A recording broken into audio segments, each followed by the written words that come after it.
Welcome, everyone, to today's podcast episode. We are diving into two important aspects of home remodeling that can really make a difference in your space: shower and countertop replacement. Whether you are looking to update your bathroom or kitchen, we've got an expert here, Jordan from Adonis Kitchen and Bath. Hello, Jordan. Hello, To Nora. guide us through the process. Let's start by talking about showers, something we all use every day. So, when a homeowner is considering a shower replacement, it can feel like a big decision. Let's begin with the basics. What are the first steps homeowners should take when considering a shower replacement, Jordan? The first step needs to be the education. With showers, there are a lot of different products, a lot of different options out there. A lot of information's available now. We're 2024 shooting this, and there's a lot of things that you can find out online as far as durability and aesthetic trends and things like that.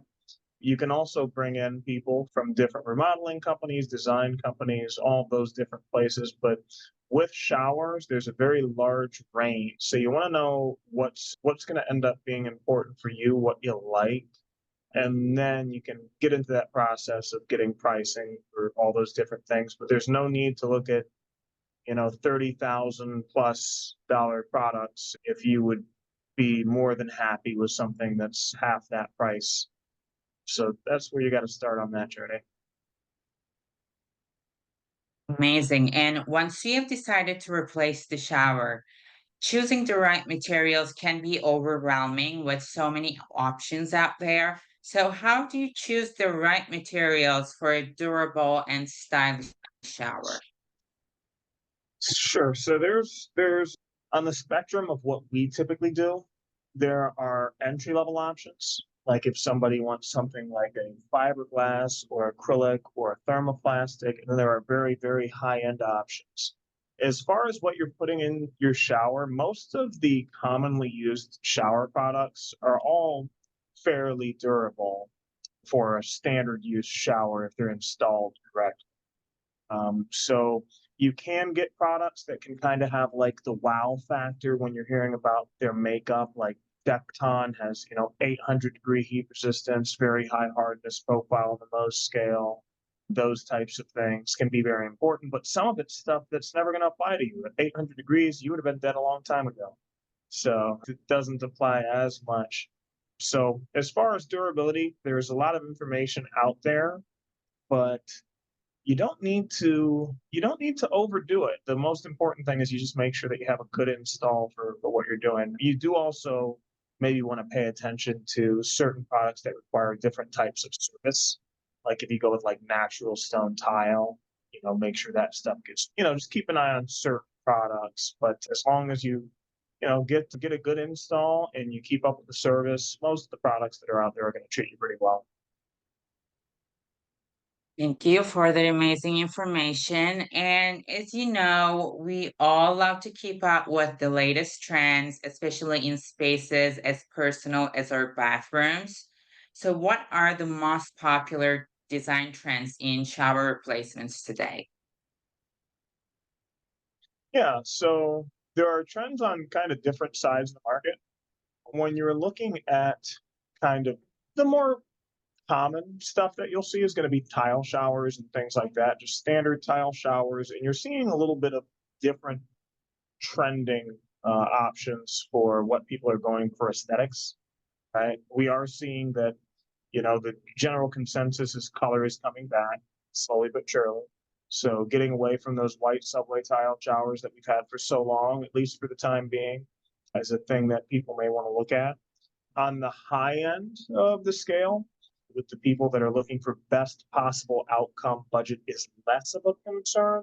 We are seeing steam showers, things like that. The health benefits kind of are coming with that, the more health conscious society that we're getting to here. So people are looking at those. They look and seem, and I'm sure are very cool. I've installed a whole bunch of them. I've never actually been in one, so I just take everyone's word for it that they're awesome. I believe they would be for sure. Yeah, only good for like a sick day or something like that, kind of bring everything back up. Exactly. So let's talk about like the space. Space is often at a premium in bathrooms, especially like in the smaller ones. And for those looking to make the most of like every inch, how can homeowners maximize space in a small bathroom during a shower replacement? That's an interesting one. So there are optical illusion tricks that you can play. So you can do things like, of course, going with lighter colors. If there are any walls that are kind of blocking things off that have the option to be either shortened to like a 42 to 48-inch height, so you have that open sight line, or if you could remove those walls altogether, that's something that's very useful. Being attentive to the types of storage that you have in the shower can also be an important thing. Perhaps instead of going with the built-in tile benches, maybe look at a foldable so you can, utilize that extra space as preferred. Maybe instead of going with corner shelving that's protruding out, look at recessed niches going into the wall, those types of things. Yeah, yeah, those would probably be my best opinions for how to get additional space out of the shower. Yeah, for sure. Great points. Thank you for sharing them. And of course, fixtures are a huge part of any shower, both in terms of functionality and style. So, what are the key considerations when selecting shower fixtures or for replacement? Sure. So there are some technical pieces of information that you need. So, for example, if you don't have an access panel on the back of your shower, then you'll want to look at, you want to make sure that your trim kit, so the trim kit is the shower head, the handle, body spares, rain ball. The combination of those things is called a trim kit. You want to make sure that you have a trim kit that has integral stop or integrated shutoffs or service stops so you can access it from the front if necessary. To the code considerations are going to be the most important ones. You'll want to keep an eye out for where you can put plumbing. Because a lot of people will walk in, they'll have plans to put things on certain walls that might be exterior or might be problematic with how we may need to offset things if there's plumbing on the other side. And then there's just the considerations of what cool stuff do you want to do? Because you can go with a standard shower head handle like everybody has, or you could get the rain ball and the body sprayers and all that stuff that creates a much more adventurous shower experience. We actually had one client, I always think of this. We had a client that said that she felt like she was in a car wash. She loved it, but that was just an interesting description. Other things that you'll want to look at, there are a lot of new technologies out there now. Some of them are great. Some of them are still kind of in that R&D phase. We see a lot of like the digital thermostatic mixer valves. So those are the ones where instead of you can have a panel with the shower, instead of turning the knobs, you can instead of dealing with the handles, you can instead press buttons to set the temperature and set the pressure. You can have different settings for different individuals in the household. We've done a few of those. Some of them have done very well. Some of them we have had some technical issues. We've had to go back to make things right there.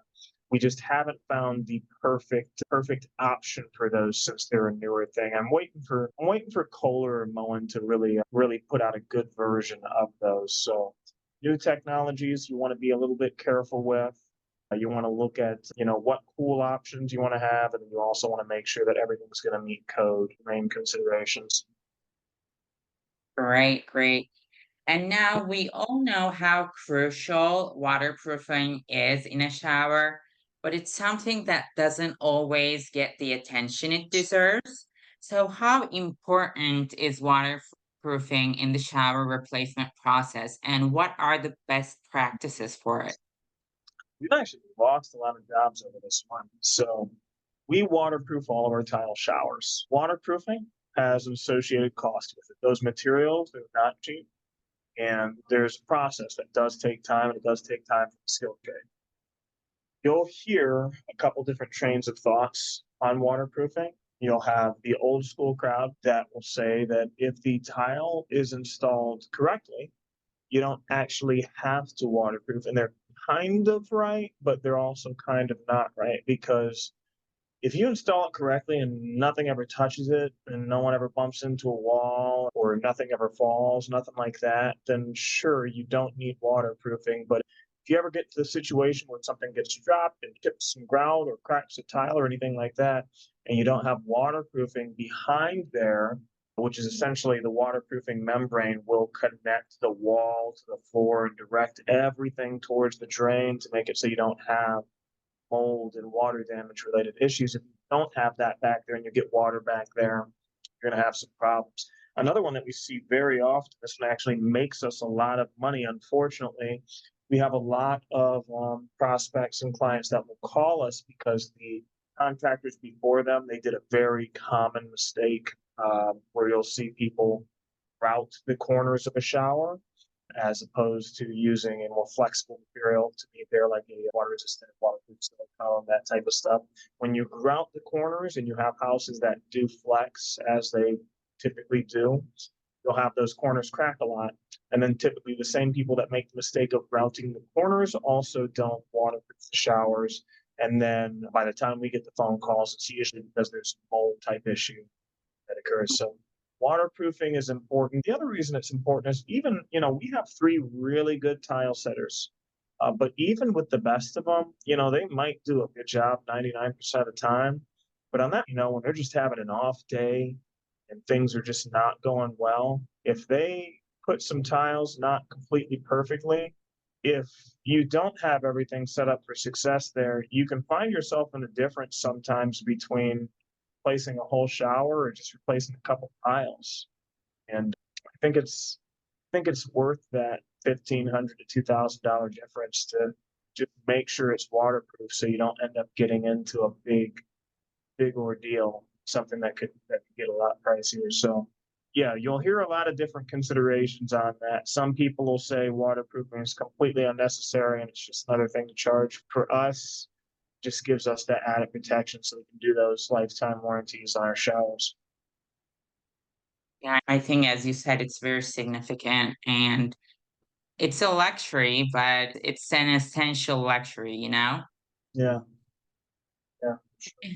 And while we're talking maintenance, it's something that everybody like thinks about, especially when it comes to keeping the shower looking good and functioning well over the time. So, what options are available for homeowners who want a low maintenance shower? Yeah, so the lowest maintenance that you're going to get is realistically you're going to be on one of the sides of the spectrum. You're either going to go for the really expensive, like the Decton solid surface option, or you're going to go with the very inexpensive, like the acrylic options. The middle is where it gets a little requires a little more service when you do get into certain types of tiles. Those are the ones that require a little bit more maintenance versus going with some of those three-piece surrounds or going with the actual full pulling out all the stops and going with the straight stone shower. Great, great. And beyond just aesthetics, a good shower can really improve the comfort and functionality of a bathroom. So, how can a shower replacement improve the overall functionality and comfort of the bathroom? It can do a lot of things. It can do a lot of things. So it depends on why people are calling us.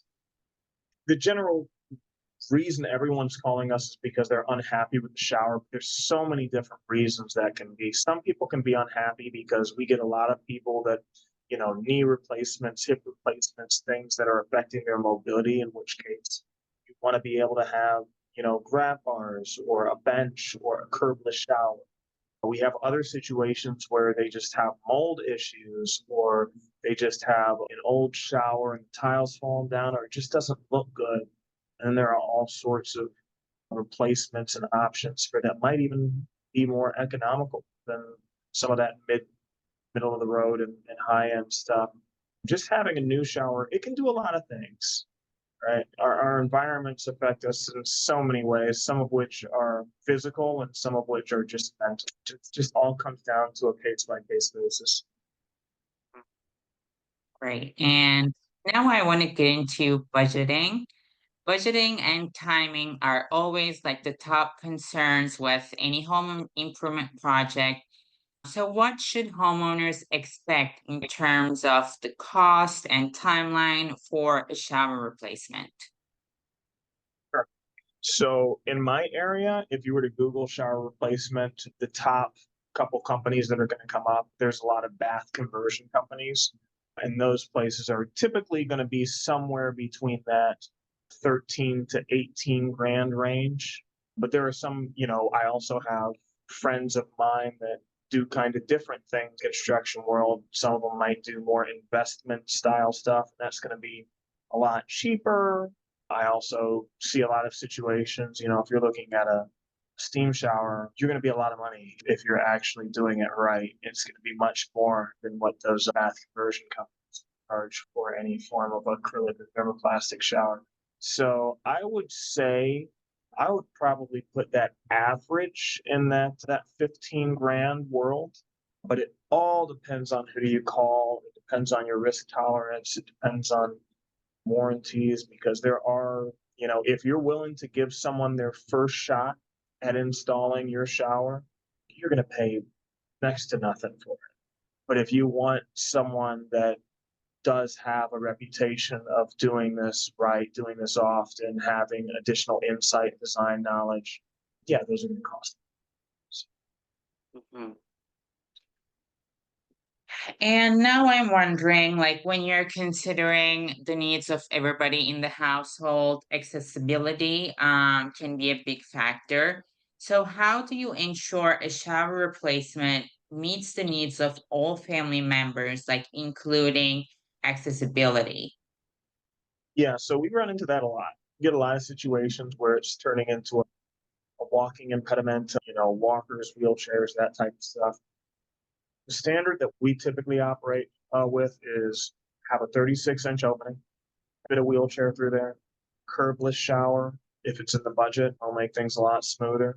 We want to have a couple grab bars. We like to have vertical grab bars for entry. We like to have horizontal grab bars on the back wall, just in case a worst case scenario does happen. Having some form of a bench, whether that be an actual built-in tiled bench, whether that be a client decides to purchase a peak bench, or whether that's a foldable bench. That'll be another thing. And then also having a detachable wand or a handheld function. If you have all of those things, typically you'll be in a pretty good situation for anybody that's needing additional considerations for their showers. Amazing, amazing. And now let's switch gears a bit and talk about countertops. Another area where homeowners often look to make like a big impact, whether it's in the kitchen or the bathroom. There are so many materials to choose from, each with its own pros and cons. So to start off, what are the most popular materials for countertop replacements? And what are their like pros and cons in your opinion? Quartz is the most popular. That's what we see. So what we're usually looking at is quartz and granite. That's what most people are leaning towards. Marble is not one that I recommend for most applications because you typically spend a little bit more and a lot of its functional features are not going to live up to what granite or quartz would. We're also seeing the rise of solid surface materials. So kind of like how you used to have Corian, I think you still get that, but there's a competitor that we utilize called Hymax. And then that Decton that I mentioned, the same material you can use for showers works very well for countertops as well. We don't do much laminate. We still see it, when people are going with like new builds and stuff like that. So that's still something that I believe is popular and probably going to stay popular for a certain period of time with a certain level of remodel. But yeah, those are the primary products that we're seeing. Great. And I'm wondering, the needs of a kitchen countertop can be quite different than like a bathroom. So how do you determine the best countertop material for a kitchen versus a bathroom? Sure. For a kitchen, you want to look at heat, you want to look at hardness. For a bathroom, you want to look at porosity. You want to make sure that it's not something that's going to be problematic if it's wet, that's going to need to be sealed all the time.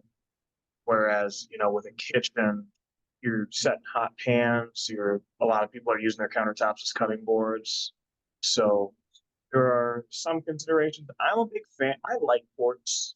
I like I like quartz. I do like granite. I like Decton as well, but I think quartz works decently for both. You have a pretty good hardness rating on the Mohs scale with quartz. Granite can be a little bit higher. Yes, you can get a better hardness out of granite, but with granite, it does need resealed just for its porosity. And then as far as heat resistance, I mean, that's another one of those things that can vary. So I typically recommend quartz. It really depends on quartz you go with too, because there are many levels to that. You can get, you know, Cambria and Silestone are up at the top, and then you get some entry levels. There's a lot of conversations to be had on that. Usually I start with, colors and things like that, and then I can start pointing to directions of what you're going to be able to find those options in. Yeah, great point. And just like with the showers, design trends play a big role in countertops. So, what are the current design trends in countertop replacements?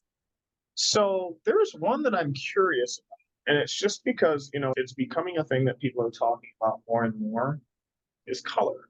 People are talking about color. Now, Hymax, which is one of the more entry level solid surface options that we utilize, it's pretty affordable, but it's a very good looking product and it does have some good features to it. But they have color options.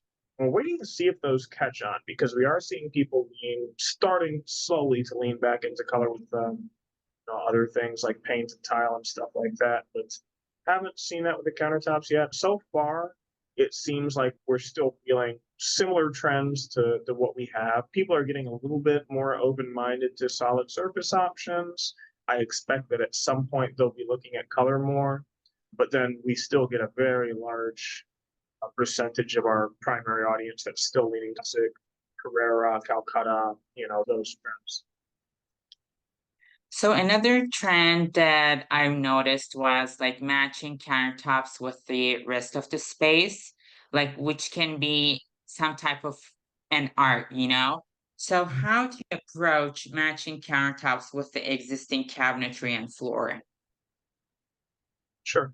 So the first thing I'd always say is never try to match the color perfectly. Never try to have a countertop that perfectly matches the floor or the cabinets or anything like that because you will notice if it's slightly different. You want to have something that is purposely good. Now, there are some things where you can kind of keep them in just a general scheme. Like if you're going earth tones, you can have brown for something, green for something, black for something. Things will mend very well. If you're going very colorful, then there are certain things that can actually mend very well. And there are certain palettes that will actually allow you to use a lot of different shades of the same color. Like you'll see that with like browns. Brown tones, you can get away with dark brown, light brown, mid brown, all this different stuff that's kind of going on there. So a lot of it just starts by kind of hearing general ideas of what people are looking for, and then we'll go through some different options to show them things. We have an app called Midjourney, which is nice, so we can essentially just put in a text and it'll create a picture. So if a client wants this color countertop, this color cabinetry, this color backsplash, this color floor, we can type all that information in and it'll show them what that looks like.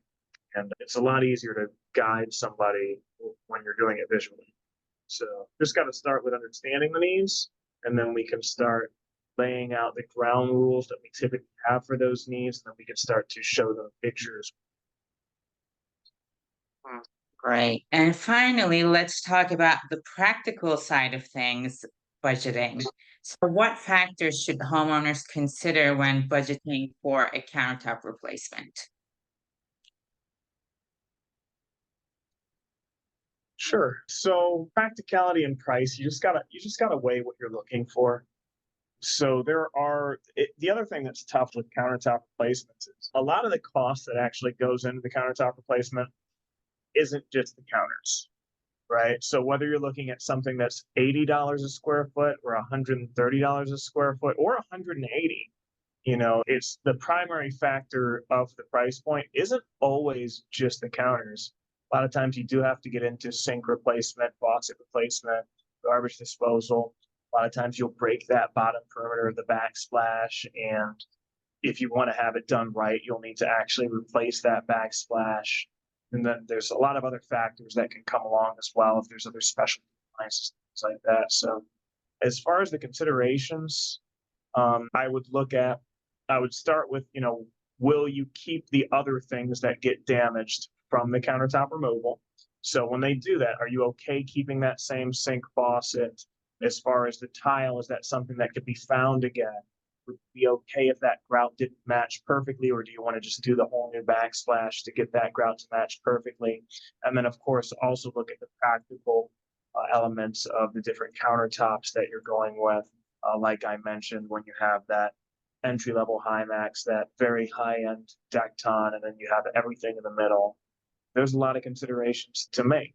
So it wouldn't be a bad one for with showers. You can get some information through Google. Countertops are probably better to talk to someone in the industry just because there's stuff the internet isn't really all they just won't be able to know about your project.